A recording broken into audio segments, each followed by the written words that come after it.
प्रायिकता का मतलब होता है संभावना, क्या घटना घटित हो सकती है, क्या घटना नहीं घटित हो सकती है।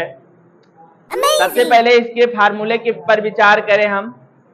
प्रायिकता मतलब क्या, संभावना। जैसे आज बारिश हो सकती है, हो भी सकता है और नहीं भी हो सकता है, ये क्या है, एक संभावना ही तो है। हम सिक्का उछालें तो क्या आएगा, चित या पट, तो कुछ भी बता नहीं सकते हैं ना, कुछ भी आ सकता है। तो चित आने की घटना या पट आने की घटना हम निश्चित नहीं कर सकते हैं, बता नहीं सकते कि यही आएगा। लेकिन यादृच्छा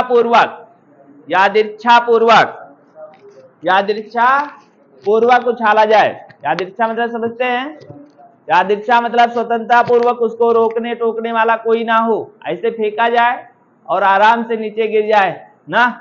ये नहीं कि हाँ कहीं आप कीचड़ में फेंक दिए तो धस जाए, ऐसा नहीं है।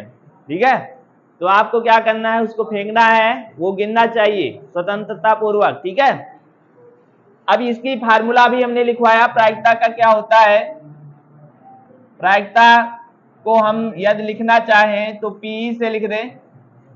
पी का मतलब जिसकी हम बात कर रहे हैं, जो होने की घटना है, जैसे हेड आने की घटना है, उसको कहेंगे क्या, पी। तो अनुकूल संभावना, जिसमें घटना घटित होना है, ऊपर लिखेंगे अनुकूल संभावना और नीचे लिखना है आपको कुल संभावना। नीचे क्या लिखना है आपको, कुल संभावना। तो ये दो चीजें आपको यहां याद रखना है। अनुकूल संभावना मतलब हम आपसे कहें कि एक सिक्का उछाला गया तो हेड आने की प्रायिकता क्या है, तो हेड क्या है, अनुकूल संभावना, यही तो है। हेड क्या है, अनुकूल संभावना। कुल संभावना या तो हेड आएगा या तो टेल आएगा। एक सिक्का उछालने पर तो कुल संभावना क्या बनेगा, 2 बनेगा। ठीक है, एक पॉइंट ये याद रखना है। दूसरा चीज आपको याद रखना है, जो आपका ये होने की घटना होती है, प्रायिकता होने की जो घटना होती है, वो हमेशा 0 से बड़ा होगा या तो 0 के बराबर होगा, और 1 से छोटा होगा या तो 1 के बराबर होगा। ये चीजें भी आपको याद रखनी है। जो होने की घटना आएगी, ये प्रायिकता आएगी, वो हमेशा 0 या तो 0 से छोटा या तो 1 या तो 1 से छोटा, इसके बीच में ही रहना चाहिए। इधर उधर जाएगा, जैसे हम कहें 3/2 क्या प्रायिकता हो सकता है, कभी नहीं, किसी की प्रायिकता नहीं हो सकती है, क्योंकि ये 1 से ज्यादा है। ठीक है, ऑप्शन में कभी कभी आ जाएगा, माइनस भी दे देगा, तो याद रखना माइनस भी नहीं आना चाहिए, 0 से छोटा होगा तो माइनस में ही तो आएगा। ठीक है, ये याद रखना है इस चीज को। अगला एक पॉइंट और याद रखना है, होने की घटना प्लस ना होने की घटना। किसी चीज का होने की घटना और प्लस ना होने की घटना को डैश से लिखें तो इसका मान हमेशा 1 होता है, याद रखना है। जैसे हमें पता चल जाए कि एक सिक्का उछाल रहे हैं तो हेड आने की प्रायिकता 1/2 है, तो हम पूछ लें ना होने की घटना बताइए, हेड ना आने की प्रायिकता बताइए, तो एक में से ये वाला घटा दे जो होने की घटना है, तो ना होने की घटना आराम से मिल जाएगी। ठीक है, इस फार्मूले का यूज करेंगे हम लोग आगे। अब देखिए, एक सिक्के को उछालने पर कितनी संभावनाएं होती हैं, क्या क्या बन सकती हैं, वो देखेंगे हम लोग। एक सिक्का उछालने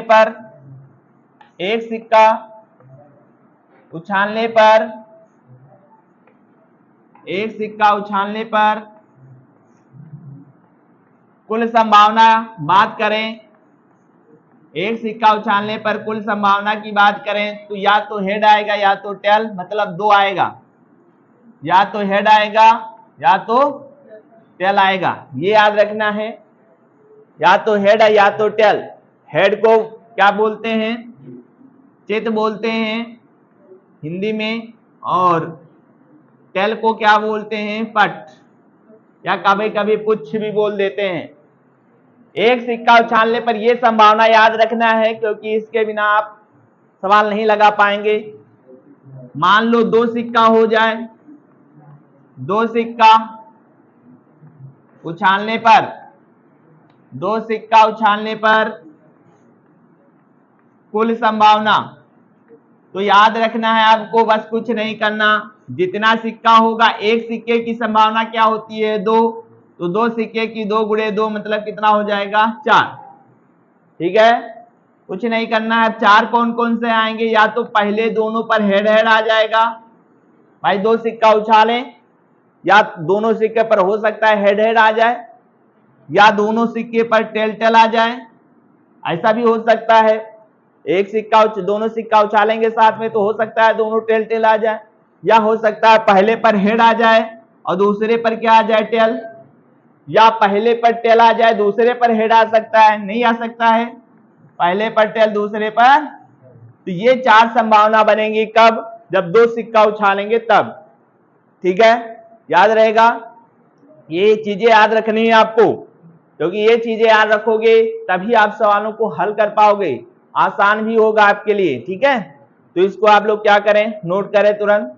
और तो तीन सिक्का उछालने पर कुल कितनी संभावनाएं होती हैं, 8 संभावना। इसको याद कर लेना है आपको, 8 संभावना। या तो तीनों सिक्कों पर उछालने पर हेड हेड आ सकता है, या तो टेल टेल टेल आ सकता है, या तो पहले सिक्के पर टेल दूसरे पर हेड हेड आ जाएगा आएगा, या पहले सिक्के पर टेल टेल और हेड आ जाए तीसरे पर, या पहले पर हेड दूसरे पर तीसरे पर टेल टेल आ जाए, या पहले पर हेड दूसरे पर टेल तीसरे पर हेड आ जाए, या टेल हेड टेल आ सकता है तीनों सिक्कों पर, और या फिर हेड हेड टेल आएगा। ये 8 संभावनाएं होती हैं, 1 2 3 4 5 6 7 8, ये 8 संभावनाएं आपको याद रखना है जब तीन सिक्का उछालेंगे तब। अब बात करते हैं, हम लोग पासा देखे हैं, अब 3 से ज्यादा एग्जाम में नहीं आएगा, ध्यान रखना, एग्जाम में बस 3 पढ़िए बहुत है। अब एक पासा, पासा जानते हैं आप लोग, लूडो खेले हैं ना, लूडो के बारे में बात करते हैं। एक लूडो उछालने पर, एक से पासा उछालने पर, एक पासा उछालने पर कुल संभावना क्या क्या बनेंगे, कुल संभावना टोटल 6 बनेंगी, क्योंकि एक पासे पर 6 अंक तक ही डिजिट होता है कि नहीं होता है, तो कुल संभावना 6 बनेगा। 6 1 2 3 6 ये होता है लूडो में, और क्या 8 होता है, 7 होता है। 7 की प्रायिकता नहीं मिलेगी क्योंकि 7 होता ही नहीं है उस लूडो में, क्यों होता है, तो 6 होता है। ठीक है, अब क्या क्या हो सकता है, पासे पर संख्या कौन कौन सी होती है, पासे पर संख्या हम लिख देते हैं, आपकी होती है या तो 1 2 3 4 5 6, यही 6 नंबर दिखेगा आपको पासे पर। एक चीज याद रखना है, इसमें कुछ चीजें, इसमें कितनी सम संख्याएं लिखी हैं, 1 2 3, याद रखना है, हम लिख देते हैं पॉइंट बना के, इसमें कुल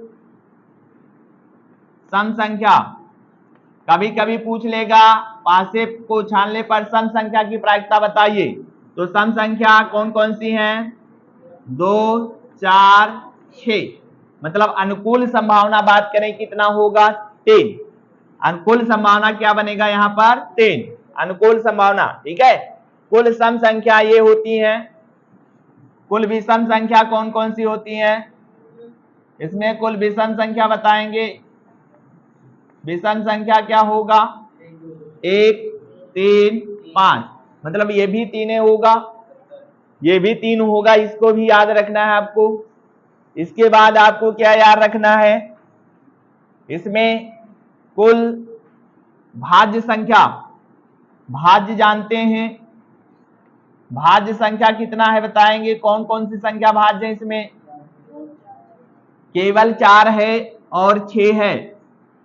भाज्य संख्या क्या होता है, फर्स्ट चैप्टर में आपको बताया गया था, वह संख्या जिसका 2 से अधिक गुणनखंड हो जाए, या हमने कहा था जो संख्या एक और स्वयं के अतिरिक्त अन्य संख्या से भी कट जाए, वो क्या कहलाती है, आपकी भाज्य संख्या होती है।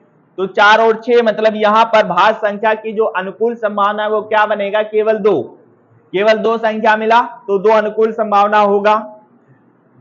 फार्मूले में इसकी यदि प्रायिकता निकालना होगा तो 2 बटे क्या लिखेंगे, टोटल संभावना 6 है। ठीक है, अब आपसे पूछा जाए इसमें कुल अभाज्य संख्या कितनी है? अभाज्य संख्या क्या क्या है बताइए? अभाज्य संख्या एक तो हो ही नहीं सकता, एक ना तो भाज्य है ना तो अभाज्य है, एक ना तो भाज्य है ना दो, बताओ भाज्य है कि अभाज्य? अभाज्य संख्या है, क्या है? अभाज्य है दो, क्या है?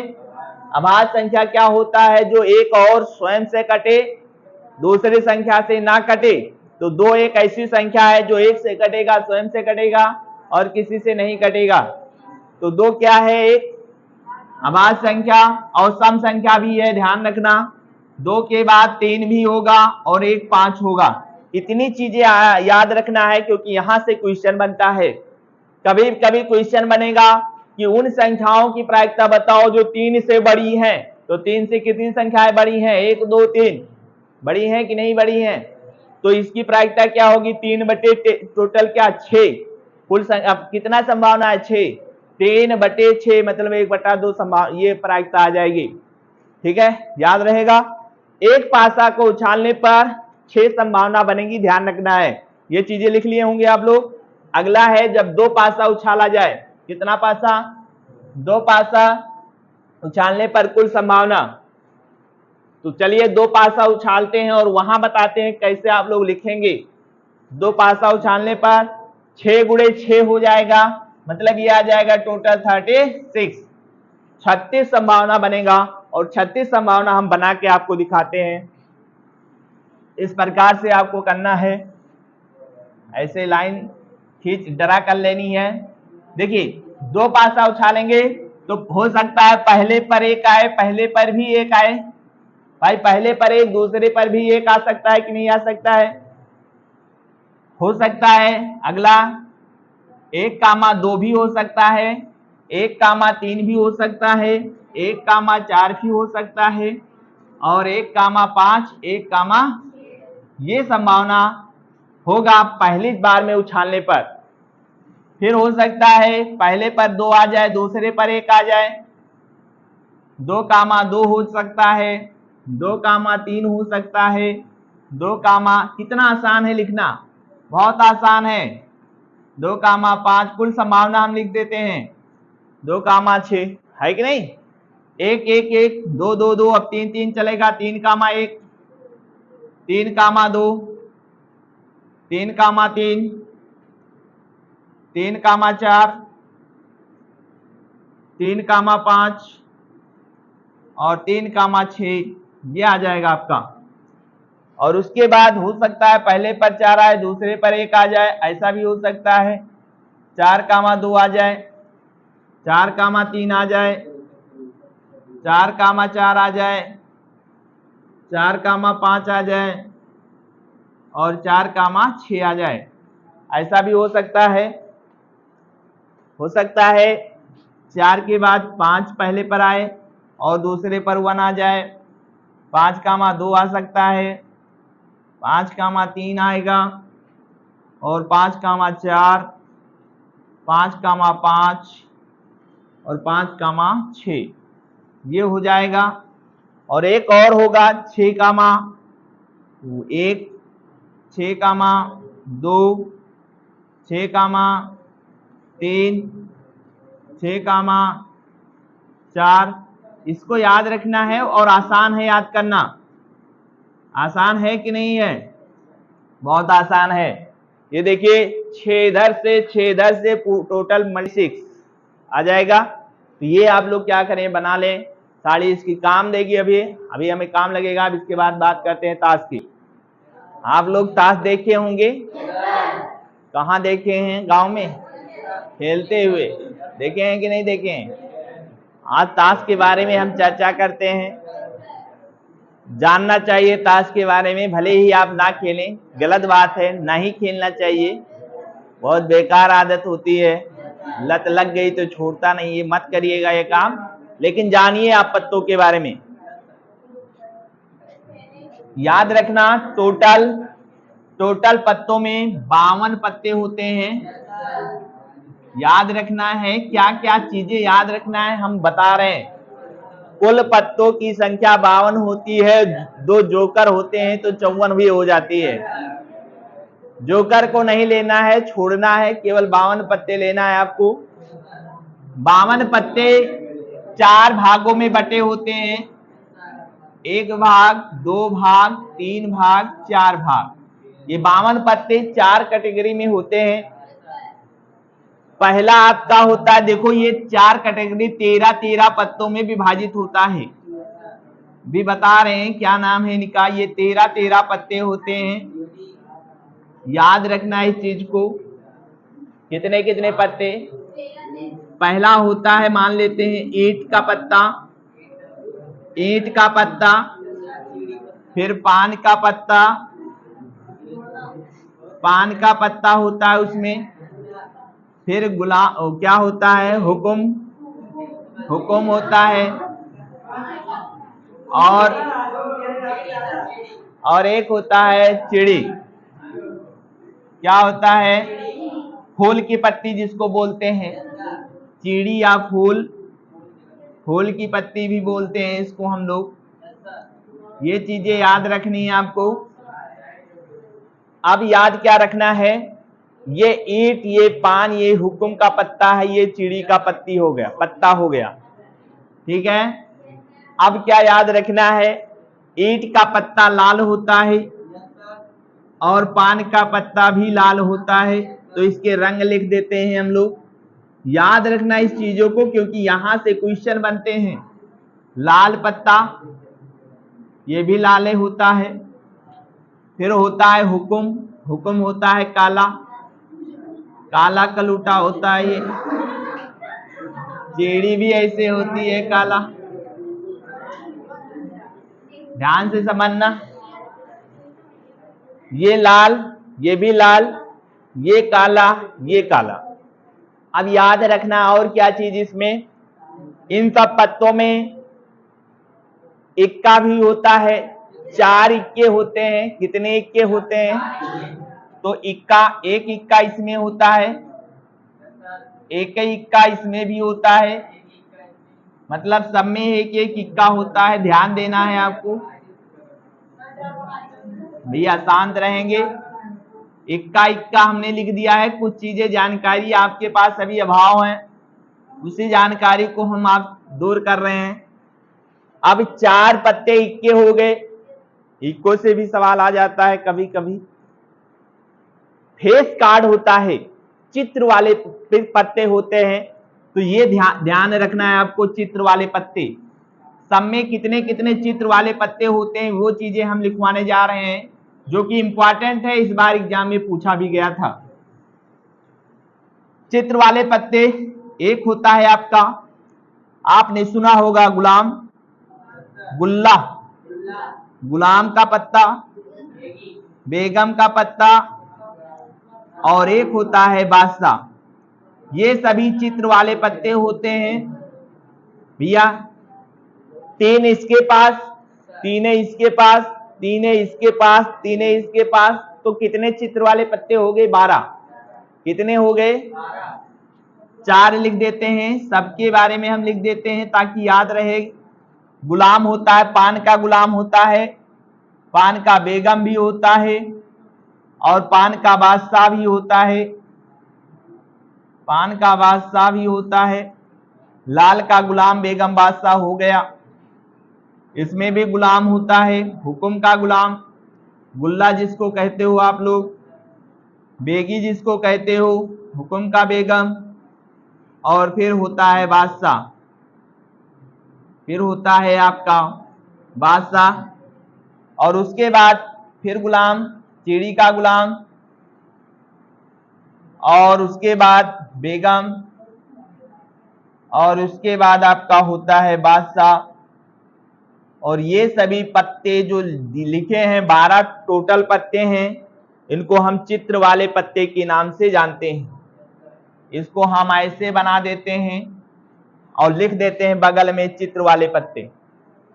इसी को दूसरा नाम चित्र वाले पत्ते या चित्र वाले पत्ते बोलते हैं, पत्ते, या इसका दूसरा नाम फेस कार्ड को कहते हैं। फेस कार्ड भी बोलते हैं। ठीक है, फेस कार्ड। इतनी चीजें इसके बारे में याद रखना है तो आप सवाल लगा पाओगे, अन्यथा नहीं लगा पाओगे।